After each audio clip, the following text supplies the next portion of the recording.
Rusuhan dekat Perancis ni pasal apa? Adakah peristiwa 200 tahun dulu bakal berulang lagi?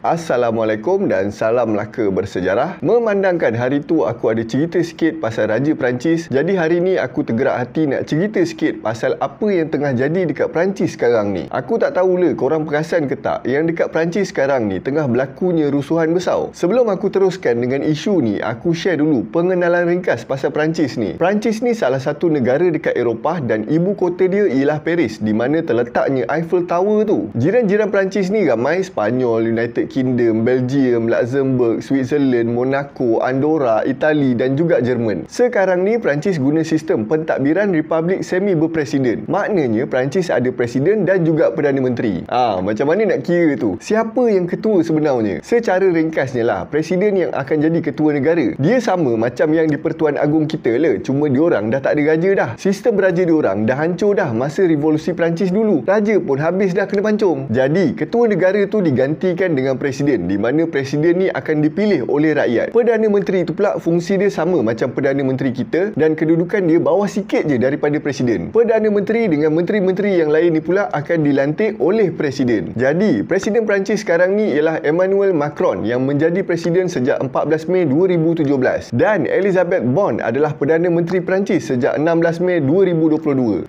Lebih kurang macam tu lah. Dah, aku bukan nak cerita pasal sistem pemerintahan diorang ni. Aku nak cerita benda lain. Pasal sistem pemerintahan diorang ni lain hari lah kita borak So, kenapa sekarang Perancis jadi huara? Perancis ni jadi huara disebabkan rakyat diorang yang buat mogok dengan demonstrasi yang gila babi. Sebenarnya, mogok besar-besaran ni dah start daripada tahun lepas lagi. Dalam bulan Oktober 2022, ada satu grup pekerja loji penapisan minyak dah nekat habis nak buat mogok dan tak nak datang kerja. Diorang mogok sebab minta gaji diorang dinaikkan sebab kos hari hidup diorang makin tinggi, harga barang semua naik, bye. Disebabkan diorang ni semua tak datang kerja, depo-depo minyak diorang terpaksa kena tutup lebih 3 minggu. Sampaikan 1/3 daripada sektor perkhidmatan minyak dengan gas ni dah kekurangan petrol. Senang cerita lah, nak bagi senang faham kan. Banyak stesen minyak diorang dah tak ada minyak dah. Ada yang dah kering terus dah. Kalau dah tak ada minyak, tak bergeraklah kenderaan. Tak bergerak kenderaan, macam mana nak hantar barang? Dah kalau tak boleh nak hantar barang, malas pula aku nak sambung-sambung kesinambungan dia ni. Senang kata, disebabkan minyak tak ada, pergerakan ekonomi negara akan terjejas teruk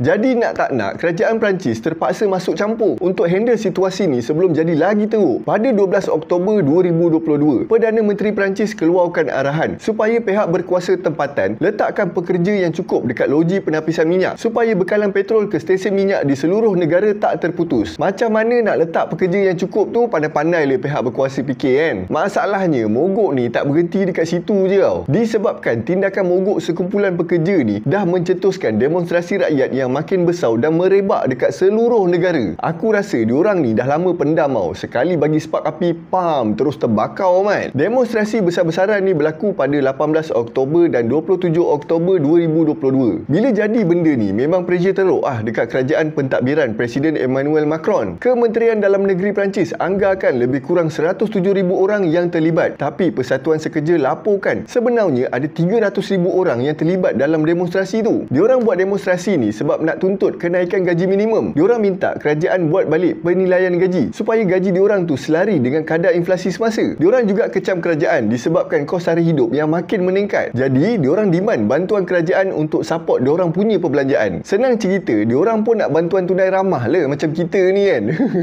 Last kali diorang minta kerajaan kuat-kuasakan akta yang bagi diorang keadaan kerja yang lebih baik. Untuk pengetahuan korang, tahun 2022 sahaja, kadar inflasi dekat Perancis meningkat hampir 12%. Pada bulan Oktober 2022 tu je, harga pengguna Perancis meningkat pada kadar terpantas sejak tahun 1985, iaitu peningkatan sebanyak 20%. Jadi rakyat diorang memang tengah sakit gila. Dah baru nak menapak balik balik lepas Covid ni kan. Kemudian pada 11 November 2022, mogok besar-besaran diadakan sekali lagi. Kali ni semua kesatuan pekerja dekat Perancis bergabung dan turun dekat semua jalan raya utama seluruh Perancis. Tindakan mogok ni juga disokong oleh Kesatuan Konfederasi Amburuh CGT. Diorang bagi ancaman nak lumpuhkan rangkaian pengangkutan awam, terutamanya dekat Paris. Masa hari kejadian semua pekerja rangkaian pengangkutan awam iaitu Régie Autonome de Transport Parisien RATP terlibat dengan mogok ni. Diorang isytiharkan Jordino yang bermaksud Khamis Hitam atau Black Thursday dalam sektor perkhidmatan. Disebabkan mogok ni sekurang-kurangnya separuh laluan kereta api bawah tanah tak boleh beroperasi. Lepas tu perkhidmatan bas dekat pinggir bandar semua jadi terganggu dan 5 laluan utama metro atau kita panggil MRT kena tutup sepenuhnya. 7 je yang boleh jalan. Macam yang kita semua tahu, rakyat dekat luar negara ni memang banyak guna public transport je. Bila jadi mogok ni, ramai gila yang terjejas. Tak boleh nak pergi kerja, tak boleh nak pergi sekolah, semua benda jadi kacau lah. Masa awal Januari 2023 pula, iaitu pada 10 Januari 2023, Perdana Menteri Perancis bentangkan pelan pembaharuan pencen negara. Kerajaan Perancis umumkan nak naikkan umur persaraan dari 62 tahun kepada 64 tahun, tapi secara berperingkat, dan mencadangkan pencen minimum untuk semua pesara. Dan pelan ni dijangkakan akan dilaksanakan pada tahun 2030 nanti. Satu lagi, mulai 2027, bakal pesara boleh dapat pencen penuh kalau diorang dah mencarum selama 43 tahun. Bon juga tegaskan yang pelan pencen yang baru ni membolehkan orang ramai dapat pencen minimum sebanyak 1,200 euro sebulan bersamaan RM5,633 ringgit sebulan. Bon yang bercakap melalui saluran TV France 2 menjelaskan bahawa objektif kerajaan buat pelan ni sebab nak imbangkan sistem pencen pada tahun 2030. Dia tambah lagi yang mana pelan asalnya kerajaan sebenarnya nak naikkan umur bersara tu 65 tahun, tapi bila dipertimbangkan balik kerajaan naikkan sampai 64 je. Macam lebih kurang je kan, setahun je beza. Bila Bon umumkan pelan ni, rakyat Perancis semua terus mengamuk bai. Kesatuan Sekerja Perancis dengan orang awam semua turun padang buat bantahan. Demonstrasi ni dah menyebabkan Paris jadi lumpuh terus pada 30 Januari 2023. Beberapa stesen kereta api dekat Paris terpaksa ditutup dan trafik jam yang gila babi teruk disebabkan demonstrasi ni. Dekat stesen Gare du Nord, orang ramai semua berebut-rebut nak masuk tren kecil yang masih boleh beroperasi sebab semua orang tak nak stuck dekat Paris ni. Perkhidmatan feri antara Dover ke Calais, laluan perdagangan yang penting di antara Britain dengan Perancis pun terjejas. Kerajaan Perancis anggarkan 1.12 juta orang Perancis yang terlibat dengan demonstrasi ni. Ketua Kesatuan Sekerja CGT, Philippe Martinez pula cakap lebih 2 juta pekerja yang terbabit dalam demonstrasi ni. Antara orang yang join protes tu ialah pemandu tren, cikgu sekolah, pekerja kilang dan hampir 45% pekerja syarikat EDF, syarikat pembekal elektrik dan gas Perancis. Kesatuan Guru Sekolah melaporkan nisbah 7 daripada 10 cikgu sekolah rendah dan sekolah menengah join dalam demonstrasi tu. Jangan kata cikgu sekolah, budak sekolah menengah pun join sekali buat mogok dekat sekolah. Senang cerita, awal tahun hari tu Paris ni memang chaos gila babi.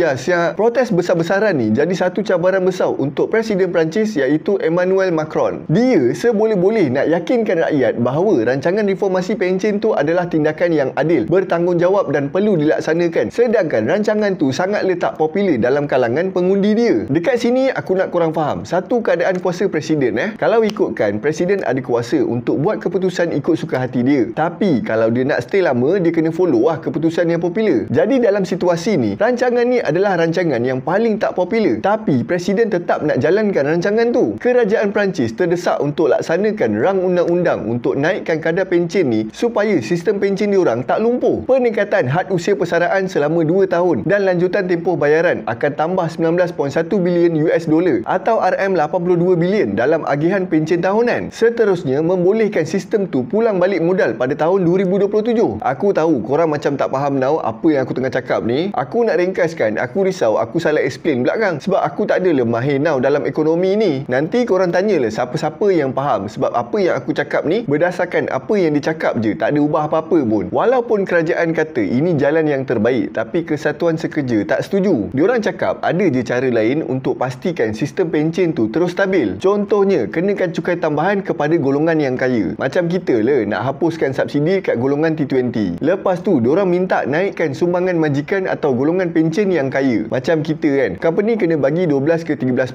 kan. Diorang nak company naikkan lagi caruman tu 15 ke 20% ke, ataupun yang mana kaya tu jangan carum 11% je, carumlah 20% ke 30% ke, supportlah sikit kerajaan kan. Walaupun diorang dah buat demonstrasi untuk protes pelan pencen yang baru ni, Presiden Perancis tetap luluskan rang undang-undang untuk naikkan had persaraan dari 62 tahun ke 64 tahun pada 15 April 2023. Lagilah rakyat Perancis ni menyiyap dengan keputusan Emmanuel Macron ni. Diorang turun buat demo lagi, tapi kali ni diorang jadi lagi ganas. Pada 1 Mei 2023, masa Hari Buruh, beratus ribu orang join perhimpunan Hari Pekerja ni. Kementerian Dalam Negeri Perancis melaporkan seramai 782,000 orang yang join perhimpunan tu, termasuk 112,000 dekat Paris. Masa permulaan demo ni secara aman je, tiba-tiba ada penunjuk perasaan yang baling bom petrol dengan mecun dekat polis. Diorang start je, semua terus berubah jadi ganas. Kereta kena bakau, kedai kat area situ kena pecah, kena bakau, semua jadi huara bai. Ada juga polis yang melecur kena bom petrol. Laporan daripada BBC, dalam rusuhan ni lebih kurang 108 anggota polis yang cedera dalam pertempuran dengan penunjuk perasaan dekat seluruh Perancis. Selain tu, seramai 291 orang penunjuk perasaan telah ditahan. Kau bayangkan, awal tahun hari tu dah chaos kan.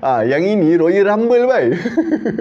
Oh gila lah diorang ni. Kalau siapa yang tengah bercuti dekat Paris tu, tengah honeymoon ke apa kan, aku ucapkan takziah lah korang balik je lah Malaysia. Honeymoon je dekat Melaka ni, banyak hotel yang ada.